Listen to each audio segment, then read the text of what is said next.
Well, hi guys. Not quite sure how to start this. I have no idea what it means wanting to stay here. All over the place.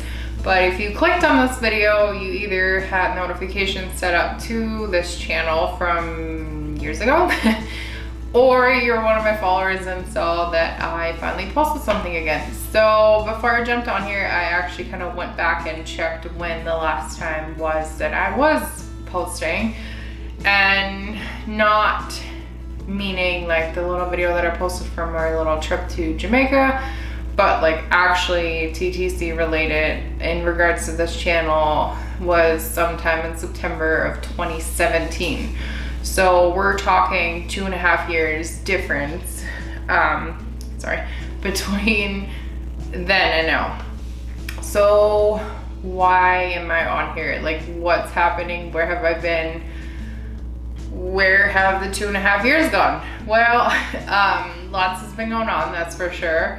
Like most of you know, kind of like within those last few videos sometime, Matt had lost his job, so for that reason my parents ended up moving in, and they actually ended up living with us for the last 3 years, which had a lot to do with like financial reasons on both sides kind of thing. So we kind of made it all work, and everybody got to do what they had to do. So yeah, I guess I'll recap a little bit and then try to explain as to why there's a video on here. So what else have we been up to? I mean, a few of you I know probably follow me or us on Instagram, so you've kind of seen a little bit of here and there. I know my Instagram that used to be Fran and the Journey to Baby kind of changed into more of a body positivity, just trying to find yourself kind of account. We got to travel a lot. We went to the mountains twice and then Jamaica twice.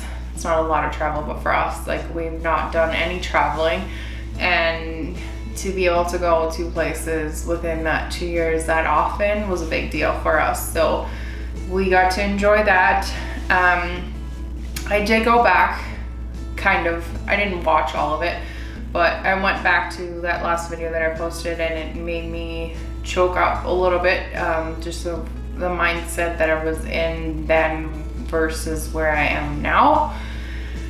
And a lot of that actually has to do with that 2-year break and just taking a break, like it says. But no, in all reality, I saw like a snippet where I was talking about our marriage and how we definitely needed to work on it because everything had kind of taken its toll on us. And that is basically what we mostly did during those 2 years, is just a lot of new firsts, like traveling and getting to enjoy each other and focusing on something else and not stressing about everything else. And I'm not gonna lie, I didn't take my progesterone like I was supposed to every month to bring on a period. It was more like every 2 or 3 months, like whenever I felt like it, like now would be a good time to get my period. There wasn't a lot of thinking about any of that stuff. We didn't talk about if or when we'd be ready to try again, if we ever wanted to, if we ever wanted to get answers. I mean, let me backtrack. So my mind's just going, I should have written this out of like how I wanted to structure this, but you know me, I just kind of blab on.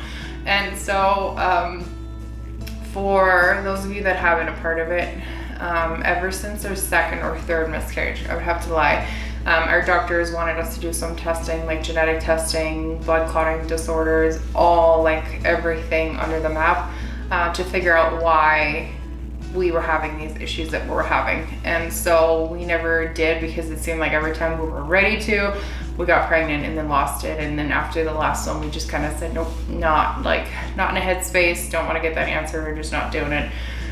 And so we had talked about that at some point when we felt ready, we want to at least do the testing to see where life would take us. Like, would this new travel thing be our life because we can't have kids? And in all reality, I don't think adoption, as much as both of us would love to, financially, I don't think that would ever qualify us. And just lots of those things. So yeah. anyway, that was like part of it. And so yeah, the 2 years we really spent on working on ourselves, working to communicate again, working together, learning to find new things that we can focus on, like plan into the future, pick up a new hobby. Like there was lots and lots and lots of that.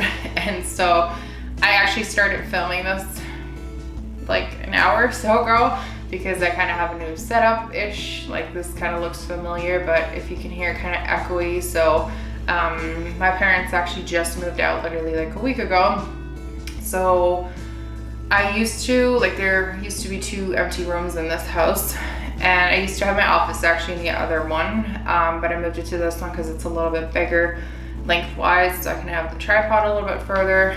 Anyway, my whole thing is like photography has always been my big dream and hobby to kind of take more seriously. So I knew when my parents moved out that I wanted to set up a proper office and do things like backdrops, and I upgraded my camera and all that fun stuff over the last few years. So there's lots of growth that has been happening, which has been amazing. So I'm not gonna say that something was missing from either one of us, because I think we were like, towards the last year, the subject of trying again kind of came up more often again, and we did talk about it more frequently, but it wasn't anything that either one of us was ready. And we both had said, like, unless we're 100% in and we're 100% ready for what's gonna happen, we're not gonna attempt to try.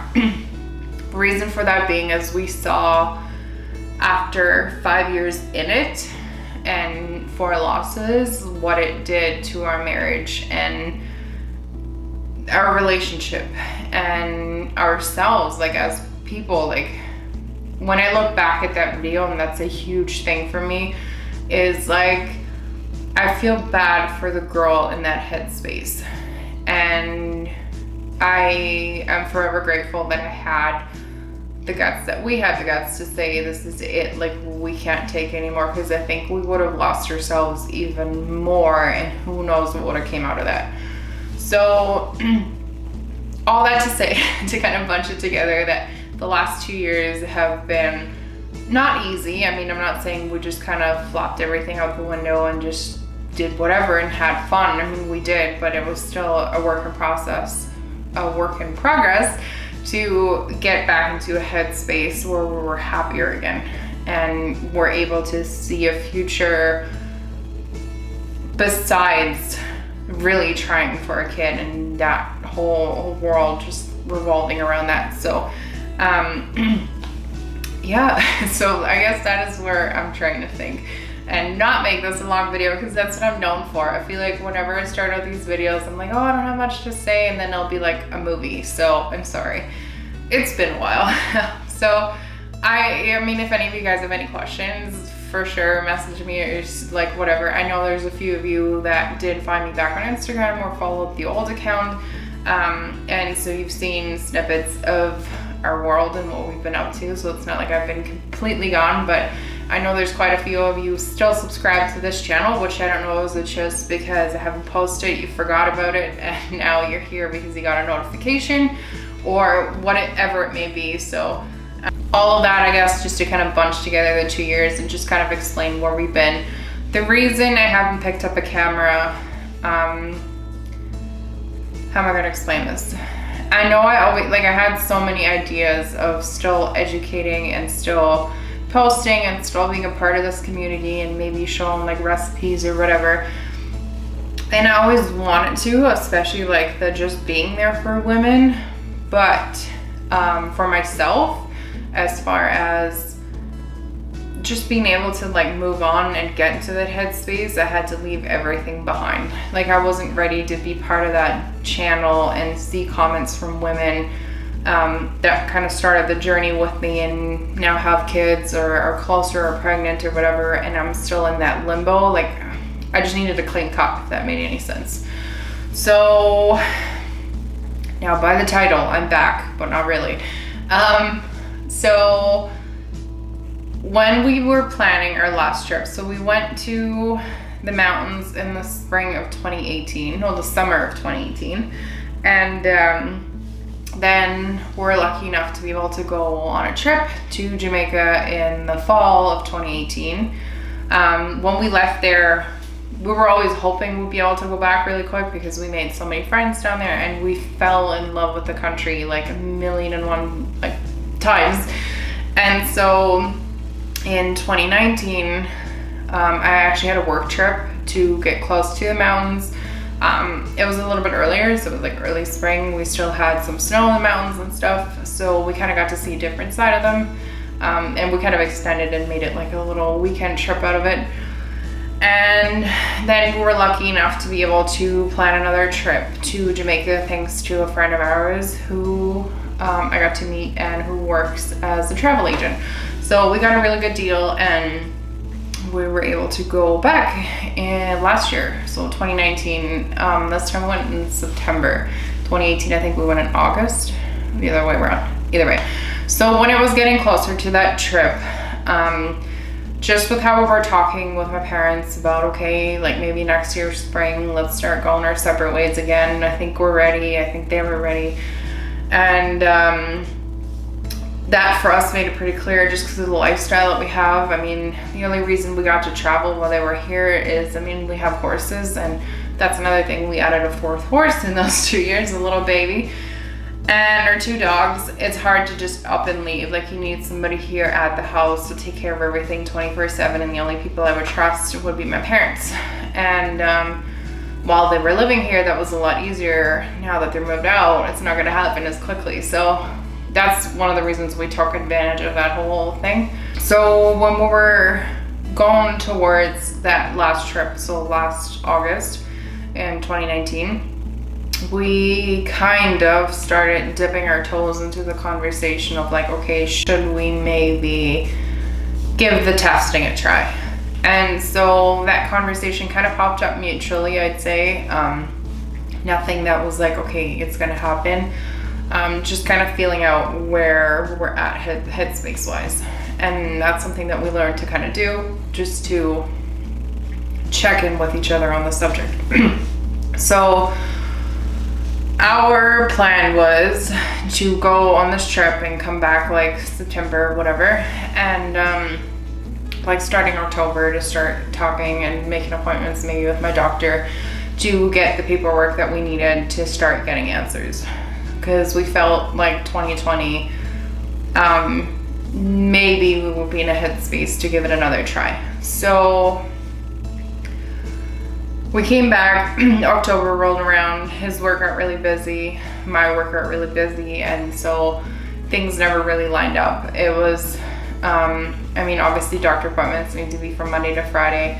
Matt was working, like I said, crazy hours. It wasn't as easy for us to kind of have a day off or book a day off together at the same time to get stuff done. And we would have to make an appointment with my doctor to be seen to get all the paperwork, and then also make an appointment with the hospital or whatever we had to go to get all the stuff done. So we kind of kept putting it off because stuff was happening, and then bad weather started happening, and it kind of felt like in a way we were making an excuse to wait, but then also there was just real life stuff happening that was getting in the way. So I think end of November rolled around, or mid-November, and randomly we both kind of said, okay, this is it. Let's make an appointment with your doctor. Let's get that checked off so we have the paperwork so we can get it done. So that's what we did. I think I called mid-November and we got in first week of December, like just before the year was over. And she was happy to see us. And I guess when we walked in, we had talked about, let's get the testing done. We know the results are going to take quite a while to get back to us because it is like genetic testing and whatnot. So let's do that. And maybe ask for like letrozole or Femera, whatever you want to call it, just to see what my body does. And so literally 2 years before, when we saw her, I don't know if you remember that, but she always had the mindset to be like, I'm like, sort of breath, I don't know why. My mind's like trying to remember all the things I want to say and my mouth just can't stop. So anyway, so if you remember, her mindset was always like, I know it sucks, but like keep trying. Sooner or later, something has to stick. Like no matter how many you lose, your odds are gonna get better by trying versus waiting forever and not doing anything about it, and it's not gonna do you any good. Well, you know what I mean. So my thought was when we walked in there, and I would tell her like, we're thinking about trying again, let's see where my body's at, let's see if it's still capable of doing it while we do this testing, that she would be like, oh my God, yes, go ahead. To my surprise, like she was really happy to see us. She was happy that we're finally ready to take the steps, but she was very hesitant to prescribe me the letrozole or the Femera, which threw me off quite a bit. I didn't expect that because her mindset kind of changed to, well, let's see the answers first, because what's the point in you trying, getting pregnant again and losing another? Let's see what the problem is first. And it's like our opinions just did a complete flip. So I stood up for myself. I said, listen, like it's not like we're trying. I just want to see if my body's still capable of ovulating. I haven't taken anything in 2.5 years. Who knows, I might not even be responding to letrozole anymore. And I want to give that a try just in case it doesn't work. Then we're already ahead of the curve and we can try something else. So she agreed and she was fine with it. When we stopped trying those last few cycles, like ever since her IUI, they had upped me to 7.5 milligrams of letrozole. And so I was really hesitant to start back up on 7.5. That to me seemed very much like that's the end. Like if it doesn't work, you have nowhere to go besides Clomid, which I've heard stuff about that it's not even happening in Canada anymore, and I don't know. So in my head, I was like, let's meet in the middle. Let's do 5 milligrams for a bit and see if that helps, because if it doesn't, I still have one more up to go to 7.5 before that doesn't work at all. And so that's what we did. We did 5 milligrams. So I kind of planned out. I knew when I take my progesterone how many days after I usually tend to get my cycle. So our plan was during Christmas break, like between Christmas and New Year's, during that week. Matt was off, I was off. We could easily go to the hospital, make an appointment, get blood work done, semen analysis, whatever we had to do. She didn't want me to do the saline ultrasound as well as another HSG, which I was not looking forward to. But I understood. It's been quite a while since I've had my first one, and I've never had a saline one done, so there's lots that could have happened during this time, especially me not being vigilant with monthly periods on my own during that 2 years. So I understood why she did what she did. Now, when I brought on that period, it wasn't like a 3-month wait time. I literally just had one the month before, but for some reason, it was the heaviest period I've had in my life. And yes, we're right back to the subject of TMI. And it was crazy heavy. It was like, I felt faint. It reminded me a lot of my miscarriages just because of how heavy it was, how much it was soaking through things. It was nasty. So of course that would happen when we were planning to get blood work and stuff done. And I knew with the genetic testing, it was like a list of things that needed to be checked. So it would be quite a few vials that would have to be taken. So it was not fun. It was not fun at all. So we did all of that. We did like an early morning at the hospital. Matt did his test, and then we went across for the blood work. I think Matt had to maybe take 4 vials, and I can't remember, honestly. I should have looked it up. But I think I was at like 13 or 14 vials for me. Like I was done that day. I felt like a vampire had sucked out everything, because TMI, but this is my kind of joke. There's blood getting sucked or pulled out of every hole that I have pretty much. So, that was a fun day. So we kind of got the ball rolling, and we knew that the answers could take anywhere from 3 to 6 months. I was not ready or in the mind space to even start thinking about the HSG or the saline ultrasound. I just wanted to get the blood work done, and then next cycle focus on one, and then next cycle focus on the other, because she gave us like 3 months to try with the letrozole. So we did that, and I started taking my letrozole, and obviously the anxiety about letrozole no longer working was very high. I was really worried about it not working, about me no longer being able to ovulate because my body kind of forgot how to do it. And yeah, it was a constant fear. And so I was lucky enough to be able to work with OvuSense. And that'll be a whole nother video because I really want to talk about that product and how much I love it. And it's basically a way for you to temp, but like your core temperature, not just your BBT. Anyway, we'll get into that. So I was temping. I did attempt to take OPKs just for my own sake, to see what my body was up to and how bad the PCOS was. Like most of you know, OPKs for me are like positive 20 times a month and never really turn true positive, or they do, but nothing happens. And the only thing that does confirm things for me is temping. Now I did all that. We were taking, I was on progesterone after ovulation. I'm getting all like confused. Anyway, so we were taking a couple of vitamins. She put me on a new prenatal. That's the only thing that changed. It's like a 2-pill, one morning and night.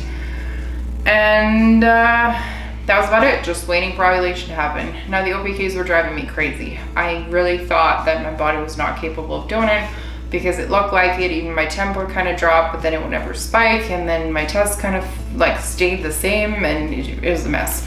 So I stopped, and again, I should have double checked this, but I will come back and give you guys all the details.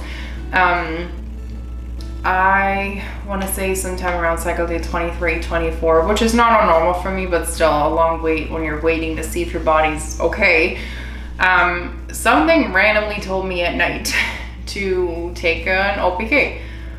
At night, from all times when my pee's diluted and whatever. And so I went to the bathroom and I took one, and it was the most blazing positive I had ever seen, like in my whole TTC journey. It was like flaming positive. And I was like, what the hell? I'll try to insert a picture, guys. But honestly, I haven't, like I said, even touched any editing software other than like Photoshop. So videography is not my thing anymore right now, and I'll have to figure it out. If I can, I'll put a picture in. If not, I promise I'll figure it out for next time.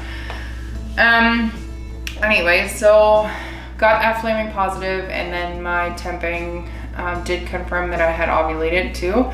So that was exciting. Like my body actually did what it was supposed to. Honestly, didn't have like high crazy hopes or whatever, but just happy that my body was able to do it, so we could kind of move forward and figure out a plan of what this year will look like. So the reason why this video says I'm back but not really is because I'm back on here because I really want to be, but I'm not joining the TTC community. I'm pregnant. And that is so weird to say because I feel like I'm just coming out of nowhere with this. And yeah, I don't know. I hate myself for not coming on here sooner and like not documenting how everything went, but I wasn't ready to do so. And with everything going on with my parents here and stuff and working, it wasn't gonna happen. So, I ended up, I don't remember, it was 9 DPO, I remember that. So for a couple of days before that, I kind of had an upset tummy and just literally wake up in the middle of the night with bad cramps, having to go to the washroom. Not pretty, but happened. And I was like, this is not normal for me. So 9 DPO, I ended up pulling out like a 1-4 cheapie, and I was like, well, let's see. I literally woke up at 2 in the morning with cramps, had to use the washroom. So I was like, might as well test and see where we're at. Well, there was a line. And so then I used my pee, and I used like a Dollarama cheapie version, and that one also had a line, a little bit easier to see. Now, my first respond test, which I usually trust the most out of, I have my history with all tests, I think, but those ones are still the most reliable when you're wanting to see a line. So they were in the bedroom, My whole family's asleep. It's 2:30 by now in the morning, and I'm like, how the hell am I gonna get in there without waking him up, get that out of the closet, and make it back to the bathroom? So I packed up everything, the 2 tests that I took, the pee in my cup, and like my flashlight, and I went to the bedroom. So I'm sitting there with like the flashlight on my phone on very dim. I'm going into the closet very carefully. The dogs are freaked out, like, what are you doing? And I took a first response out, and like in the dark, like a little chemist person, took the first response. And that within seconds also came up positive. And so I said, frig, and just started crying, and I turned the lights on, and I woke Matt up, and he's like, what's happening? Like, are you okay? What's going on? It's so early in the morning. What happened? And I could barely get any words out, and I'm just holding the test, smiling, going, I'm pregnant. So he tried to like squint, and obviously if you're half asleep early in the morning, you can't see anything. And after a few minutes after waking up, he could see it, not so much on the cheapies, but definitely on the first response. So I took a digital with the same pee. It didn't come up positive, but that's fine. Now line progression over the next few days were really good. Didn't really, like, obviously the amount of anxiety I had and have will never go away, I don't think. And just the fear of another chemical or whatever. And I just wanted to make it past that stage. Like, let's get past this first. It's always like that hurdle that you need to get past when you've had losses. So every day obsessing about lines, and every weekend waiting for the 1 to 2 weeks on a digital to turn into 2 to 3 and 3+ finally, which it did. My HCG actually started out really low, which scared me, because if I thought the line was darker than what the number represented, so that was freaky. But like I said, I'll come back and kind of explain things in more detail with numbers and everything, or if you want to go check out my Instagram. And so my HCG was actually almost tripling, which I've never had. And so that was a good sign for us. So then I went to see my doctor. She was all excited. Like I said, I started progesterone as soon as I found out I was pregnant. Just 100 milligrams, I think it was. And I ended up taking mine orally. Orally. On baby aspirin. And like I said, that prenatal vitamin. I'm trying to remember everything. So I saw her really early, probably like somewhere between week 4 and week 5, because I found out at 3 weeks and 3 days or something. So of course she sent me for an ultrasound as soon as possible. So I think I went in for my first one. We always end up going on Fridays just because it's easier for Matt to get off. So my weeks turn over on Thursdays. So for my first one, I was 6 weeks in a day. And that one was so scary, because we've never had an ultrasound where things obviously turned out fine from the get-go. So that was terrifying for sure, because we've never had an ultrasound where everything went fine to begin with, or where we even heard that baby was measuring on time. Like, we've never heard that. So we went in at 6 weeks and 1 day, and baby was perfect. We saw heartbeat. Baby was measuring 6 weeks in a day, and everything was fabulous. We were on cloud 9. I want to say that whole Friday afternoon or night, and then Saturday we woke up and you get terrified. You realize that now you have to wait 2 weeks. And as most of you know, we've never made it really past a healthy 8 weeks. Now, with that said, it was the longest 2 weeks of my life, I thought, but it just keeps going. So we went in at 8 weeks and 1 day, and everything was perfect again. Baby was measuring right on time. Perfect heartbeat again. So that was amazing. Then my doctor didn't want me to go in until 12 weeks, which is like a month later. And I tried my best, but I couldn't handle it. It wasn't happening. Like, I knew I made it to 8 weeks, but I needed to know we made it further. It's that whole thing. So she was kind enough to give me a 10-week ultrasound as well. So we went in 10 weeks 1 day. Everything was perfect. Again, I'll try to put the pictures in here for you guys to see. If not, I promise it's coming in another video. Yeah, so then the next big one was a 12-week one, or for us 12-week on one day, because that's where they do like the nuchal testing. So like for your Down syndrome and all that stuff. I did not opt for the harmony testing, which is like the crazy blood test and all whatnot goes along with it. For one reason, I just don't have $500 or $600 laying around. For the fact that it would tell me something a little bit sooner. Believe me, I'm paranoid enough. And I mean, if I would have had the money sparingly laying around, maybe I would have done it. But A, we didn't, and B, it's not gonna change anything. Like, no matter how long this baby stays with us, it'll be loved, and no matter what happens, that's what happens. Not gonna love it any less just because of the answer that comes out of that. So we opted not to, and that ultrasound was probably the funnest because baby actually looked like a baby. Like, it was moving around, it was waving, it was like pushing off the wall, like floating around. It actually ended up being that my bladder was way too full. So I had to do that fun thing where you go to the bathroom and you pee for 5 seconds and then you gotta stop and keep whatever's left in there. We were trying to get baby to kind of move out of that position so she could measure its neck. And by the time I came back just from peeing, baby was so excited that it had more space, that it had completely flipped around, which is completely not what we wanted. So our girl was so amazing. I think that was the second time we had her, and just she was just above and beyond, making sure that we got everything, we saw everything. And I think that was another thing at my 8-week ultrasound, actually. We, like here in Canada, it's, you obviously don't get an ultrasound with your doctor, you have to go to a separate place. And then when you're there, they look at the screen. There is a TV in front of the bed that they can turn on if they want to. But because of my history, obviously at my 6-week ultrasound, they didn't. I got to look at the pictures after and everything was good. But at our 8-week one, it was probably the worst one I've had because it took forever.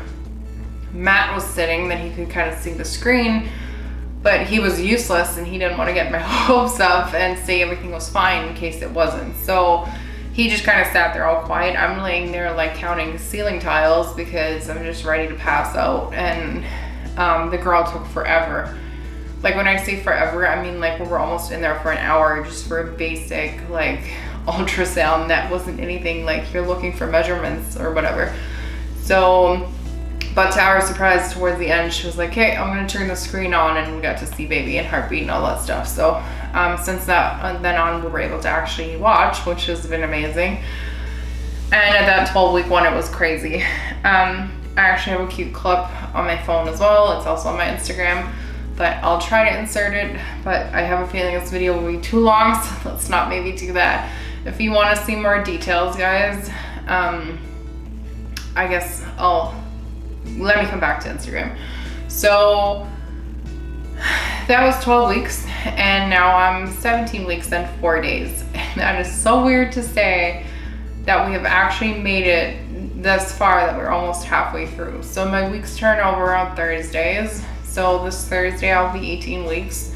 And then on Friday this week, on May 8th, we have our anatomy scan. And I know it's a little bit on the earlier side, but I haven't seen baby since 12 weeks, and my doctor said between 18 and 20 weeks. I'm going at 18 and a day, so it is in between, so leave me alone. Now, I'm not gonna forget about Instagram. So the reason I'm so anxious to go is because all this COVID stuff started happening. Yay, pandemic. And I've waited 7 years for a pregnancy like this that will be healthy, where we'll get a baby and everything will be perfect. And now pandemic ruins a lot of the experiences. So for 15 weeks, we actually had an ultrasound scheduled at like a private place, like one of those 3D places, just to find out the gender. So I'm already supposed to be known for almost 3 weeks what we're having, and I didn't. Obviously my doctor wasn't gonna send me for a regular ultrasound, So I had to wait until my anatomy scan. So that is happening a little bit earlier now. I was planning to wait until like 19 weeks or 20 weeks to stretch it out longer, but I can't. I need to know. I just want to start shopping for a boy or girl. And so Instagram. My Instagram used to be, like if you go back to all my videos, it was Fran and the journey to baby with all the spaces being underscores. And then we stopped trying and I stepped away from everything, but a lot of you wanted to kind of upkeep with my life and what we're up to, so a lot of you stayed. I gained a lot of new followers, a lot to me, because my focus kind of switched to what I was struggling with at that time then, was like body positivity with my new body, 4 pregnancies, lots of emotional stress. I'm a little bit more plus size than I used to be, so that was something that I kind of focused on. I also, like I said, kind of upgraded my, so yeah, my Instagram was actually kind of focused more on like the photography aspect of things and just me and what I'm going through. Although since finding out that I'm pregnant, I've been really quiet on there too and more active on the other one. So in December, when we kind of knew we wanted to jump back into things, I did make another account, one that's private. That is once again called Fran and the Journey to Baby with spaces being underscores. It is private because I knew I wasn't making any videos because I didn't have the time or the privacy to do so. And I just wanted that Instagram to be private because I wanted to choose who sees things. So in regards to the gender reveal on the weekend, it'll for sure be up faster on Instagram than it will be on YouTube. So if you want to, if you'd like to, and you want to be part of that again, please go ahead and send me a message or just hit the follow button. If I don't accept because I don't know who you are, just send a message along with where you're coming from. And I'd love to have you over there. So gender reveal this weekend, almost halfway through this pregnancy. It's crazy. I would show you guys the bump, but honestly there is no bump. I am plus size, like I said, so I have that fun little pouch on the bottom as it is. So until I get more rounder, there's not much to see. Like I'm starting to, when I sit, I can feel a difference. Like it's getting harder around my like belly button. But even standing up, taking like bump shots, I don't see a difference. The only way I've started to realize I can see a difference is I've started to take pictures almost daily in my bed, like first thing when I wake up, just lying down, kind of like underwear sort of thing, and just showing my belly. There I can see a huge difference within like the last 2-3 weeks. I think I figured that out around 14 weeks, that's when I could see it. Because I mean, when you're plus size and you lie down, all your fat kind of bunches to the side, so whatever actually sticks out would be baby. So that's been really fun to watch. Again, if I can, I'll insert a quick picture, but if not, guys, Instagram, or bear with me until I figure all this out. This is gonna be such a long video and I'm out of breath. So I think I covered most things as to where I've been, why I'm back and not really, and that we're pregnant. I guess I should also say, so we are due October 8th. My birthday is October 11th, so it'll be the best birthday gift ever. And yeah, we're really excited if you can't tell. It's surreal is what it is. And it's stressful, and it's not all sunshine and butterflies, that's for sure. You have your good moments, you have your bad moments, but grateful, really grateful. That's one thing too, is we did end up picking up a at-home Doppler. So since about 11 weeks, I think we've been able to find it. So that's kind of like our pretty much nightly routine. When we're in bed, just for like a quick second, just to listen in and then be able to sleep.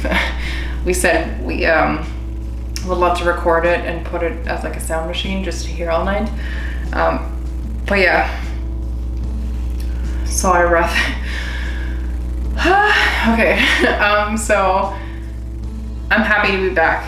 I am really happy to be back. But like I said, I'm not putting a date on this. I'm not gonna finish this video by saying I'll see you next week or tomorrow or whatever.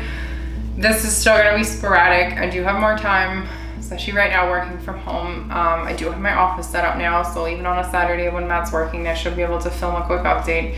Like I said, if you're looking for daily updates on this pregnancy and this baby, definitely Instagram. I'm on there a lot more and sharing a lot more, and Insta stories and live stories and what have you.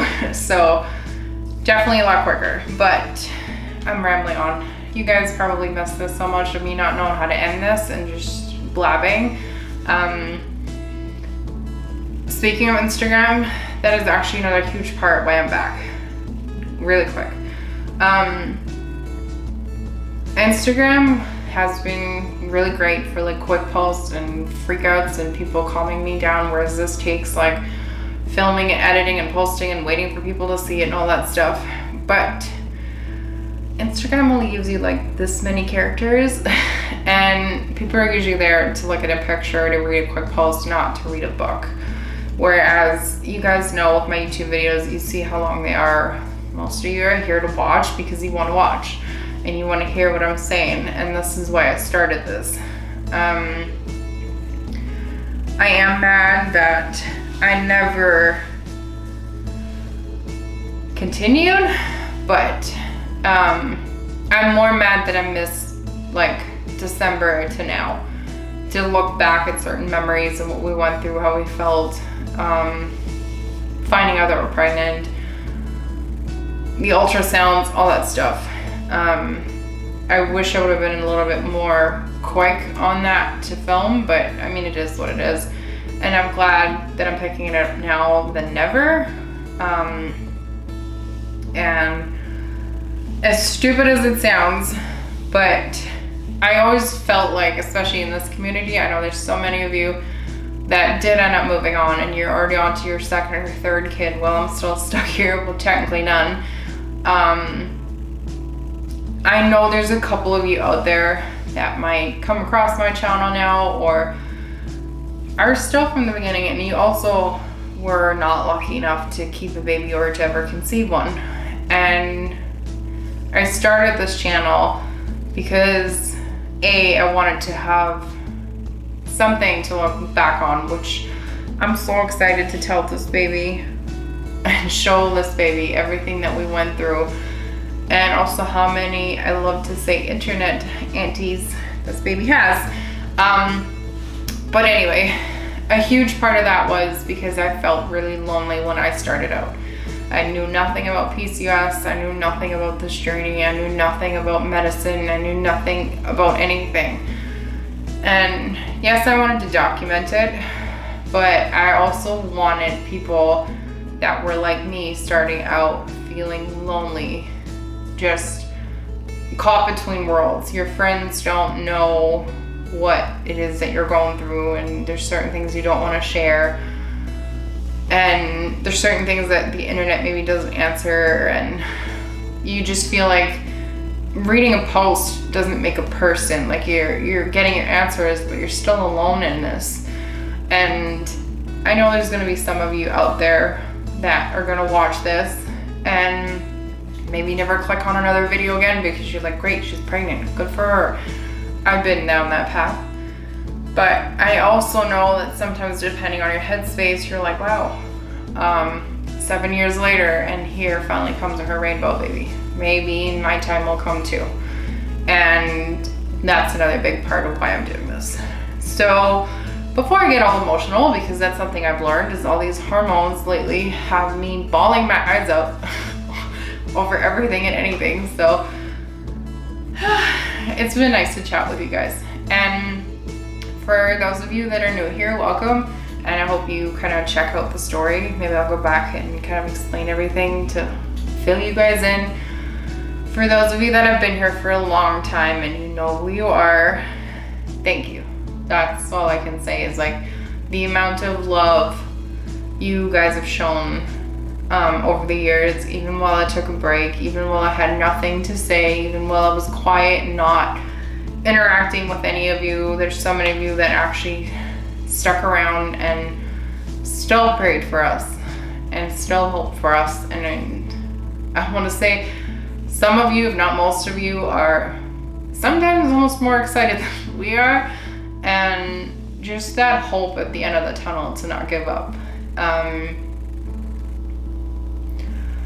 A lot of where we are today and a lot of what we were able to overcome is because of you guys. So I'll never be able to say thank you enough, but I'm gonna try. And I hope that when this rainbow baby is here, that I'll be able to pass all that love along to him or her. That's another thing. I finally want to be able to say him or her, he or she. Anyway, enough blabbing. This is a long video. I promise it won't be another 2.5 years until I'm back.